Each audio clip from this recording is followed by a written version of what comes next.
Thiruvananthapuram DCC president Palodi Ravi Congress സംസ്ഥാന നേതൃത്വത്തെ വെട്ടിലാക്കിയെന്ന രീതിയിലാണ് അദ്ദേഹത്തിന്റെ ഫോൺ സംഭാഷണം പുറത്തു വന്നപ്പോൾ ആ രീതിയിലാണ് ചർച്ചകളൊക്കെ പ്രചരിക്കുന്നത്. എന്തായിരുന്നു അതിന്റെ നിജസ്ഥിതി എന്ന് പാലോടി രവി തന്നെ നേരിട്ട് നമ്മോട് പറയുകയാണ്, വ്യക്തമാക്കുകയാണ്. ശരിക്കും താങ്കളെപ്പോലുള്ള ഏറ്റവും മുതിർന്നൊരു കോൺഗ്രസ് നേതാവാണ്. ഇത്രയും വർഷം പതിറ്റാണ്ടുകളായി കോൺഗ്രസിനൊപ്പം ചേർന്ന് നിൽക്കുന്ന തലസ്ഥാനത്തിന്റെ ഒരു മുഖമാണ് പാലോടി രവി. അങ്ങേപ്പോലുള്ളൊരു നേതാവിൽ നിന്ന് ഈ ഒരു സമയത്ത്, മാത്രമല്ല നിർണായകമായ ഒരു സമയം കൂടിയാണ്, ഈ ഒരു സമയത്ത് അങ്ങേപ്പോലൊരു നേതാവിൽ നിന്ന് സ്വന്തം പാർട്ടിയെ ഇടിച്ചു താഴ്ത്തുന്ന രീതിയിൽ ഒരു ഫോൺ സംഭാഷണം പുറത്തു വരുമ്പോൾ എന്ത് സന്ദേശമാണ് ഇതിൽ നിന്ന് മനസ്സിലാക്കുന്നത്? സ്വാഭാവികമായിട്ട് ഞങ്ങൾക്ക് പാർട്ടി യോഗങ്ങൾ പല തട്ടിൽ നടന്നുകൊണ്ടിരിക്കുകയാണ്. പല തട്ടിൽ ഒരുപക്ഷെ നമ്മുടെ ഈ ജില്ലയിൽ ഒരു കാലത്തും ഉണ്ടാകാത്തതുപോലെ വളരെ ചിട്ടയോടുകൂടി എല്ലാവരുടെയും സഹകരണത്തോടെ ഇത്രയും ഒരു സഹകരണം ഈ ജില്ലയിലുള്ള നേതാക്കളുടെ ഭാഗത്തുനിന്നും ഒരിക്കലും ഉണ്ടായിട്ടില്ല. അത് ഈ ജില്ലയിലെ സംഘടനാ പ്രവർത്തനം ശക്തിപ്പെടുത്തി തദ്ദേശ സ്വയംഭരണ സ്ഥാപനങ്ങൾ തിരിച്ചുപിടിക്കുന്നതിനും വരാൻ പോകുന്ന അസംബ്ലി ഇലക്ഷനിൽ എല്ലാ കാലത്തും ഉള്ളതുപോലെ നമുക്ക് നല്ല റിസൾട്ട് ഉണ്ടാക്കുന്നതിനും വേണ്ടിയാണ്. സ്വാഭാവികമായിട്ട് താഴെത്തട്ടിലുള്ള എല്ലാ ഭിന്നതകളും മാറ്റി ഒറ്റ സ്വരത്തിൽ എല്ലാവരും കൂടെ നിൽക്കണമെന്നുള്ളതാണ് നമ്മുടെ ആഗ്രഹം. അങ്ങനെ വന്നില്ലെങ്കിലോ? ഇവിടെ പാർലമെന്റ് ഇലക്ഷനിൽ നമ്മൾ വളരെ താഴെ പോയി. നഗരം ചിറയൻകീഴ് താലൂക്ക് താഴെ പോയി, കുറേയേറെ പ്രദേശങ്ങൾ. ഇത് നമുക്ക് തിരിച്ചു കൊണ്ടുവരണമെങ്കിൽ വളരെ ജാഗ്രത വേണം. നമ്മൾ ഒരു ലാഘവത്തോടു കൂടി തെരഞ്ഞെടുപ്പിനെ കാണരുത്. അതിന് നിങ്ങൾ ഇത് ശ്രദ്ധിച്ചില്ലെങ്കിൽ നിങ്ങളുടെ പഞ്ചായത്ത് പോകും. അവിടെ നിങ്ങൾ കാരണം CPM-നെ അണ്ടർ എസ്റ്റിമേറ്റ് ചെയ്യരുത്, BJP-യുടെ സ്വാധീനം അണ്ടർ എസ്റ്റിമേറ്റ് ചെയ്യരുത്. അപ്പൊ അതുകൊണ്ട് സ്വാഭാവികമായും വളരെ ജാഗ്രതയോടെ ഉള്ള പ്രവർത്തകർ വളരെ ഒറ്റമുഖമായി ഭവന സന്ദർശനം നടത്തുന്ന കാര്യത്തിൽ, പ്രവർത്തനങ്ങൾ ഏകോപിപ്പിച്ചുകൊണ്ട് പോകുന്ന കാര്യത്തിൽ, എന്തെങ്കിലും അഭിപ്രായ വ്യത്യാസങ്ങളോ ഭിന്നതകളോ ഉണ്ടെങ്കിൽ തീർക്കുന്ന കാര്യത്തിൽ ഒരു നേതാവിന്റെ കീഴിൽ എന്നതുപോലെ പ്രവർത്തിക്കണമെന്നുള്ള സന്ദേശമാണ് നമുക്ക് മുകളിൽ നിന്ന് തന്നിരിക്കുന്നത്, ഞങ്ങൾ താഴോട്ട് കൊടുത്തുകൊണ്ടിരിക്കുന്നത്. അത് എല്ലാ കമ്മിറ്റികളിലും ഇത് പറയുകയാണ്. എല്ലാ കമ്മിറ്റികളിലും ഇതാണ് പറയുന്നത്. നമുക്ക് വളരെ ഉണർവ് ഈ ജില്ലയിൽ ഉണ്ടായിട്ടുണ്ട്. ഈ ജില്ലയാണ് എപ്പോഴും UDF ഗവൺമെന്റ് ഉണ്ടാക്കിയിട്ടുള്ളത്. എനിക്ക് ആത്മവിശ്വാസമുണ്ട് ഈ ജില്ലയിൽ UDF ഗവൺമെന്റ് ഉണ്ടാക്കാൻ പറ്റിയ പര്യാപ്തമായ തരത്തിൽ MLA-മാരുടെ എണ്ണം ഉണ്ടാക്കിയെടുക്കാൻ കഴിയും. അതിനുള്ള സംഘടനാ സംവിധാനം ഇവിടെ വളരെ മെച്ചപ്പെട്ട രീതിയിൽ മുമ്പോട്ട് വരികയാണ്. പക്ഷെ നമ്മൾ ഇതിങ്ങനെ ഓർമ്മിപ്പിച്ചുകൊണ്ടേയിരിക്കുകയാണ്. അലസത പാടില്ല, ലാഘവത്തോടെ പോകരുത്, ജാഗ്രത വേണം. അല്ലെങ്കിൽ പല മേഖലയിലും, ഞാൻ ഈ കോർപ്പറേഷന്റെ കാര്യത്തിലൊക്കെ ഞങ്ങൾ കാണിക്കുന്നതിലും ഒരു കാലത്തും കാണിക്കാത്ത വളരെയേറെ ജാഗ്രത ഇതിന്റെ പ്രവർത്തനങ്ങൾ ഞങ്ങൾ കാണിക്കുന്നുണ്ട്. അല്ലാതെ ഇതൊരു വളരെ സതുദ്ദേശത്ത് എല്ലാവരോടും ഇത് പറയുക. നമ്മുടെ കൂടുന്ന കമ്മിറ്റികളിൽ നമ്മൾ ഏതെങ്കിലും ഭിന്നതയോട് ഓടിയെത്തുന്ന പ്രവർത്തകന്റെ മുമ്പിൽ അരുത്. നമ്മൾ അങ്ങനെ ഒരു ഭിന്നതയും നമ്മുടെ പ്രദേശങ്ങളിൽ ഉണ്ടാകരുത്. നിങ്ങൾ ഒരുമിച്ചിരുന്ന് തീർക്കണം. അവിടെ പഞ്ചായത്ത് കോർ കമ്മിറ്റിയുണ്ട്. അവിടെ തീർന്നില്ലെങ്കിൽ നിയോജകമണ്ഡലം കോർ കമ്മിറ്റിയിൽ തീർക്കണം. അവിടെയും കഴിഞ്ഞില്ലെങ്കിൽ ജില്ലയിലേക്ക് വരണം. ഇതിങ്ങനെ വളരെ ശക്തമായി താഴോട്ട് ഈ മെസ്സേജ് ഐക്യത്തിന്റെ, യൂണിറ്റിയുടെ, ആത്മവിശ്വാസത്തിന്റെ ഒരു സന്ദേശമാണ് കൊടുത്തുകൊണ്ട്. ഇതില്ലെങ്കിൽ എന്താ? പഞ്ചായത്ത് പോയി, കോർപ്പറേഷൻ പോകും, നിയമസഭ പോകും. ഇതുണ്ടായില്ലെങ്കിൽ പക്ഷേ ആ സംഭാഷണം, അങ്ങയുടെ ഉദ്ദേശം മനസ്സിലായി. പക്ഷെ ആ സംഭാഷണം കേൾക്കുന്ന ഒരു വ്യക്തിക്കും അങ്ങൊന്ന് ഗ്രൂം ചെയ്യാനാണോ അല്ലെങ്കിൽ വാമപ്പ് ചെയ്യാനാണോ അങ്ങ് നടത്തിയ ഫോൺ സംഭാഷണം എന്ന് മനസ്സിലാകുന്നില്ല. പകരം ആ കേൾക്കുന്ന ഒരു വ്യക്തിയുടെ, ഒരു സാധാരണ പ്രവർത്തകന്റെ ആത്മവീര്യം മുഴുവനും ചോർന്നു പോകുന്ന രീതിയിലാണ്. കാരണം ഒരു നേതാവ് അല്ലെങ്കിൽ ഒരു DCC അധ്യക്ഷൻ തന്നെ പറയുകയാണ്, ഇവിടെ കോൺഗ്രസ് ഒരു എടുക്കാച്ചരക്കായി മാറും. അത്തരം പദപ്രയോഗങ്ങൾ പറയുമ്പോൾ എന്ത് ആത്മവീര്യമാണ്, ഏത് രീതിയിൽ പോസിറ്റീവ് എനർജിയാണ് അവർക്ക് ഉണ്ടാകുന്നത്? അല്ല, അത് ഒരു ഭാഗം മാത്രമേ കേട്ടുള്ളതുകൊണ്ടാണ്. എന്നോട് വിളിക്കുന്ന ഒരു പ്രവർത്തകരാ. അവിടെയുള്ള ഭിന്നത പറയാനാണ്. അയാൾ സംസ്ഥാനത്തിന്റെ, ജില്ലയുടെ ഒന്നുമില്ല, സംസ്ഥാനത്തൊന്നും ഒരു ഭിന്നതയും ഇപ്പോൾ ഇല്ല. കേരളത്തിൽ സംസ്ഥാനത്ത് ഭിന്നതയില്ലാത്തൊരു പാർട്ടി ഈ കാലഘട്ടത്തിൽ കോൺഗ്രസ് പാർട്ടിയാണ്. ഒരു ഭിന്നതയും ഇല്ല. എനിക്ക് DC പ്രസിഡന്റ് എന്നുള്ള രീതി നന്നായിട്ട് അറിയാം.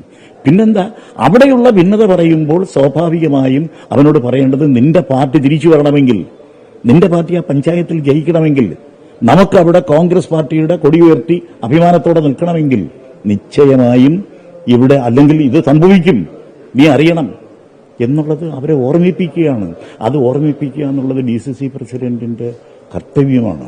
പ്രവർത്തകനോടാണ് ഞാൻ സംസാരിച്ചത്. ഇതൊരു പൊതുയോഗത്തിൽ പ്രസംഗിക്കുകയോ ഞാനൊരു സ്റ്റേറ്റ്മെന്റ് ഇറക്കുകയോ ഞാൻ ഏതെങ്കിലും ഒരു പബ്ലിക് മീറ്റിംഗിലോ അല്ലെങ്കിൽ ഏതെങ്കിലും ഒരു ചാനലിനോട് സംസാരിക്കുകയോ, ഞാൻ എന്റെ പ്രവർത്തകനോട് സംസാരിച്ചതാണ്. നീ ഈ വക കാര്യങ്ങൾ ശ്രദ്ധിക്കണം. ഈ വക കാര്യങ്ങൾ ശ്രദ്ധിച്ചില്ലെങ്കിൽ നമുക്ക് തിരിച്ചു വരാൻ കഴിയില്ല. അല്ലെങ്കിൽ നമ്മുടെ ഗതി ഇതാകും, കോൺഗ്രസ് പാർട്ടിയുടെ ഗതി ഇതാകും. ഒരു തവണ കൂടെ നമുക്ക് കേരളത്തിൽ അധികാരത്തിൽ വരാൻ കഴിഞ്ഞില്ലെങ്കിൽ. നല്ല ഉണർവ് ഈ ജില്ലയിലുണ്ടായിട്ടുണ്ട്. അതിശക്തമായ തിരിച്ചുവരവിനുള്ള തയ്യാറെടുപ്പ് ഈ ജില്ലയിലെ കോൺഗ്രസ് പ്രവർത്തകരുടെ ഭാഗത്തുനിന്ന് ഉണ്ടായിട്ടുണ്ട്. ഏറെക്കുറെ ഇത് എപ്പോഴായിരിക്കും ഇങ്ങനെ ഒരു ഫോൺ സംഭാഷണം ഉണ്ടായതെന്ന് അങ്ങേക്ക് അറിയാം, അല്ലെങ്കിൽ ഇത് ആരാണ് എന്താണ് എന്ന് കൃത്യമായൊരു ധാരണ ഉണ്ടായിരിക്കുമല്ലോ? ജോഡോ യാത്രയ്ക്ക് ശേഷം ഞങ്ങൾ എല്ലാ തലത്തിലുമുള്ള കമ്മിറ്റികൾ പുനഃസംഘടിപ്പിച്ചു.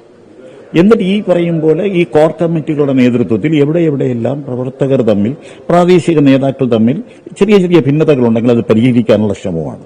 ഇത് കഴിഞ്ഞ 2 വർഷം കൊണ്ട് ഈ പ്രോസസ്സ് നടക്കുകയാണ്. അപ്പോൾ ചിലർ പ്രത്യേകിച്ച് വിളിക്കും, പുനഃസംഘടനയിൽ എനിക്ക് എന്തെങ്കിലും ആകാൻ കഴിഞ്ഞില്ല, എന്നെ ഒഴിവാക്കി എന്നൊക്കെ പറയുമ്പോൾ അവരോട് സംസാരിക്കുന്നതാണ് ഈ കാര്യങ്ങൾ. ഓരോന്നോരോന്ന് നിങ്ങളെല്ലാവരും കൂടെ അവിടെ ഒറ്റക്കെട്ടായി ഒരുമിച്ച് ആ ഗ്രാമത്തിൽ നിൽക്കണം, ആ മണ്ഡലം കമ്മിറ്റിയിൽ നിങ്ങൾ ഒരുമിച്ച് പോകണം എന്നുള്ള ഒരു വളരെ സതുദ്ദേശപരമായ, ഇത് ഇയാളോട് മാത്രമല്ല എല്ലാവരോടും ഇതാണ് ഈ കാരണം, നമുക്ക് ഒരുമിച്ച് പോകണം. പറഞ്ഞ ആൾ, ഈ ഫോൺ സംസാരിച്ച ആൾ ആരാണെന്ന് ഐഡന്റിഫൈ ചെയ്തിട്ടുണ്ടോ? ഞാൻ അന്വേഷിച്ചുകൊണ്ടിരിക്കുകയാണ്, അല്ലാതെ പ്രത്യേകിച്ച് ഞാൻ ഐഡന്റിഫൈ ചെയ്തിട്ടില്ല.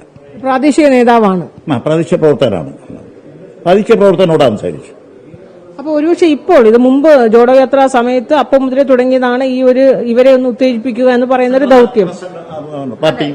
അപ്പൊ അങ്ങനെ വരുമ്പോൾ ഈ ഒരു സമയത്തിന് ഈ തദ്ദേശ ഇലക്ഷന് ആകെ 2-3 മാസം മാത്രമേ ബാക്കി നിൽക്കുന്നു. ഈ വേളയിൽ ഈ ഒരു ഫോൺ സംഭാഷണം അങ്ങേക്കെതിരായി അല്ലെങ്കിൽ കോൺഗ്രസ് നേതൃത്വത്തെ വെട്ടിലാക്കുന്ന രീതിയിൽ ഇങ്ങനെ ഫോൺ സംഭാഷണം പുറത്തു വന്നതിന് പിന്നിൽ എന്തെങ്കിലും ഉദ്ദേശം ഉണ്ടാകും? കോൺഗ്രസ് പ്രവർത്തകർക്ക് അവർക്കറിയാം ഏറ്റവും വലിയ ജാഗ്രതയും ഏറ്റവും വലിയ സംഘടനാ വർക്കും നടന്നുകൊണ്ടിരിക്കുന്ന ഒരു കാലഘട്ടമാണ് ഇത്. ഈ പാർട്ടിക്ക് വേണ്ടിയാണ്, ഈ പാർട്ടിയെ സ്നേഹിക്കുന്ന ജനങ്ങൾക്ക് വേണ്ടിയാണ്, ഈ പാർട്ടി തിരിച്ചു വരാൻ വേണ്ടിയാണ് ഇത് പറയുന്നത് എന്ന് ഈ ജില്ലയിലുള്ള മുഴുവൻ ജനങ്ങൾക്കും, നമ്മളെ വിശ്വസിക്കുന്ന ജനങ്ങൾക്കും നന്നായി അറിയാം. കാരണം അല്ലാതെ കയ്യും കെട്ടിയിരുന്നാൽ തിരിച്ചു വരാൻ പറ്റുമോ? വഴക്ക് കൂടിക്കൊണ്ടിരുന്നാൽ തിരിച്ചു വരാൻ പറ്റുമോ? ഒരു ചെറിയ ഭിന്നത കണ്ടാൽ നിങ്ങൾ നോക്കിക്കൊണ്ടിരിക്കുമോ? അതുപോലെ ഇത് ഈ പാർട്ടി തിരിച്ചു വരാൻ, അല്ലാതെ മന്നവേന്ദ്ര വിളങ്ങുന്നു, ചന്ദ്രനെ പോലെ നിന്മുഖമെന്ന് ഓരോരുത്തരുടെ മുഖത്ത് നോക്കി പറഞ്ഞുകൊണ്ടിരുന്നാലുള്ള സ്ഥിതി എന്തായിരിക്കും ഈ പാർട്ടി? അങ്ങയുടെ ഉദ്ദേശം ശരിയായിരിക്കും, പക്ഷെ ഒരു ശാസന രൂപേണ അവനെ ഒന്ന് തിരുത്താനോ കുറച്ചുകൂടി എനർജറ്റിക് ആകാനോ എന്ന ഉദ്ദേശത്തോടുകൂടി നടത്തിയ ഫോൺ സംഭാഷണമാണെങ്കിലും അത് ആ പുറത്തുവിടാൻ പ്രാദേശിക നേതാവിന് ഒരുപക്ഷെ മനസ്സിലാക്കിയത് നമ്മുടെ നേതാവിന് പോലും ഒരു ആത്മവിശ്വാസമില്ല, അദ്ദേഹത്തിന്റെ ആത്മവീര്യം പോലും ചോർന്നു പോയിരിക്കുന്നു, അങ്ങനെ ഒരു മെസ്സേജ് അല്ലേ വന്നിരിക്കുന്നത്? അല്ല, നമുക്ക് തിരിച്ചു വരണം. അവരും പറയുന്നുണ്ട് നമുക്ക് തിരിച്ചു വരണം. എങ്ങനെ തിരിച്ചു വരും? നമുക്ക് തിരിച്ചു വരണം. തിരിച്ചു വരുന്നത് എങ്ങനെ? ആ ഒരു മെസ്സേജാണ് അവർക്ക് കൊടുത്തത്. സ്വാഭാവികമായും അങ്ങനെ അത് അയാൾ ഉൾക്കൊണ്ട് കാണും. 99.9% പ്രവർത്തകരും നമ്മൾ ഇവിടുന്ന് കൊടുക്കുന്ന ഈ തിരിച്ചു വരാൻ വേണ്ടി നിങ്ങൾ ഇന്ന കാര്യങ്ങൾ ചെയ്യണം എന്നുള്ളത് ഉൾക്കൊള്ളുകയാണ്. ഇതിപ്പോ പുറത്ത് വന്നപ്പോ എന്താ തോന്നുന്നത്? ഒരു നിരാശ തോന്നുന്നുണ്ട്, ഇങ്ങനെ ആയിരുന്നില്ലല്ലോ ഉദ്ദേശിച്ചിരുന്നത്, പക്ഷെ അത് ഒരു നെഗറ്റീവായി മാറിയല്ലോ എന്നൊരു വേദനയുണ്ടോ? അല്ല, എനിക്ക് വ്യക്തിപരമായിട്ട് ഞാൻ അതിനെ എടുക്കുന്നില്ല. കാരണം ഈ ജില്ലയിലെ പാർട്ടി സംവിധാനം ശക്തിപ്പെടുത്താൻ വേണ്ടി ഞാൻ ഈ കഴിഞ്ഞ 4 വർഷമായി ഈ ജില്ലയിലെ ഓരോ പഞ്ചായത്തുകളിലും ചെയ്യുന്ന കാര്യം ഈ ജില്ലയിലുള്ള പാർട്ടി പ്രവർത്തകർക്ക് നന്നായിട്ടറിയാം. കാരണം ഞാൻ അതിനകത്ത് അവരുടെ കൂടെ നിന്ന് ഈ കാര്യങ്ങൾ ചെയ്യുകയാണ്. അത് പോഷക സംഘടനകളായിരുന്നാലും പാർട്ടി പ്രവർത്തകരായിരുന്നാലും സ്വാഭാവികമായിട്ടും ഇത് ഈ പാർട്ടിയുടെ നന്മയ്ക്ക് വേണ്ടി, ഈ പാർട്ടി എങ്ങനെയെങ്കിലും തിരിച്ചു വരാൻ വേണ്ടി, കോർപ്പറേഷന്റെ ഇന്നത്തെ ഈ അവസ്ഥ മാറ്റിയെടുക്കാൻ വേണ്ടിയാണ്, പഞ്ചായത്തുകളുടെ അവസ്ഥ മാറ്റിയെടുക്കാൻ വേണ്ടിയാണ് DCC പ്രസിഡന്റ് ഇങ്ങനെ ഓരോരുത്തരെ വിളിക്കുന്നവരെയും പാർട്ടി കമ്മിറ്റികളിലും ചെന്ന് ഞാൻ ചില കമ്മിറ്റികളിൽ ചെന്ന് വഴക്കുപോലും കൂടാറുണ്ട്. താങ്കളെ വെട്ടിലാക്കാൻ വേണ്ടിയായിരിക്കും ഈ ഫോൺ സംഭാഷണം പുറത്തു വന്നിരിക്കുന്നത് എന്ന് ഞാൻ വിശ്വസിക്കുന്നു. ഞാൻ കരുതുന്നില്ല. നടപടി എന്തെങ്കിലും ഉണ്ടാകുമോ? ഞാൻ ഇതുവരെ ആലോചിച്ചിട്ടില്ല. അങ്ങനെ ഇതുവരെയും ഞാൻ ഈ നിമിഷം വരെ അങ്ങനെ ആലോചിച്ചിട്ടില്ല. സംസ്ഥാന നേതൃത്വം തങ്ങളോട് ഏതെങ്കിലും രീതിയിൽ വിശദീകരണം ചോദിച്ചിട്ടുണ്ടോ? ഇല്ല, ഇതുവരെ ഇല്ല. ഞാൻ പ്രസിഡന്റിനെ ബന്ധപ്പെടുത്തുന്നു അങ്ങോട്ട്. എന്നെ ഇതുവരെ ആരും വിളിച്ചിട്ടില്ല. സോഷ്യൽ മീഡിയ വലിയ രീതിയിൽ ആഘോഷിക്കുന്നുണ്ടല്ലോ. അല്ല, ഞാൻ മുമ്പ് ഇതുപോലെ ഒരു സമാനമായ ഒരു പിഴവ് എന്തോ പറ്റിയ സമയത്താണ് ദേശീയഗാനവുമായി ബന്ധപ്പെട്ട് വലിയ രീതിയിൽ, അതിനുശേഷം ഇപ്പോൾ ഇത് വരുമ്പോൾ അതെന്താ ഈ കുറച്ചുകൂടി ജാഗ്രത പുലർത്തേണ്ടതായിരുന്നു എന്ന് തോന്നുന്നു. 2-3 ദിവസത്തെ രാപകലില്ലാത്ത വർക്കായിരുന്നു. ഇന്ത്യൻ പ്രധാനമന്ത്രിയുടെ യോഗത്തിൽ ഞാനാണ് ദേശീയഗാനം പാടിയത്. ദേശീയഗാനം ഒന്ന് അനൗൺസ് ചെയ്തു. ഇല്ല, സ്റ്റേജിൽ ഞാൻ പ്രൈം മിനിസ്റ്ററുടെ 3ാമതായിട്ട് നിൽക്കുകയായിരുന്നു. ഞാൻ ദേശീയഗാനം പാടുന്നവരെ പ്രധാനമന്ത്രി നന്നായിട്ട് ഞാൻ ദേശീയഗാനം പാടും.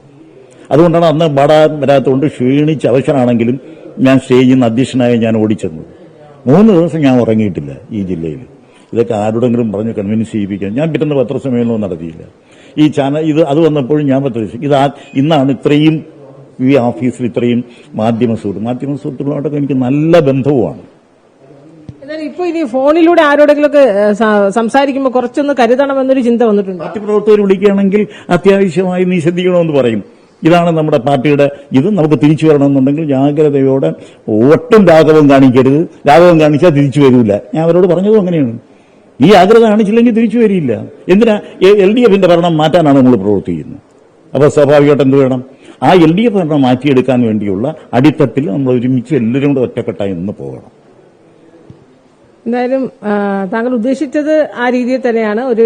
പക്ഷേ അത് ഒരു പോസിറ്റീവ് എനർജി പ്രവർത്തകർക്ക് ഉണ്ടാകട്ടെ എന്നാണ് താങ്കൾ ഉദ്ദേശിച്ചത്. പക്ഷേ അത് നെഗറ്റീവായി വന്ന് ഭവിച്ചു.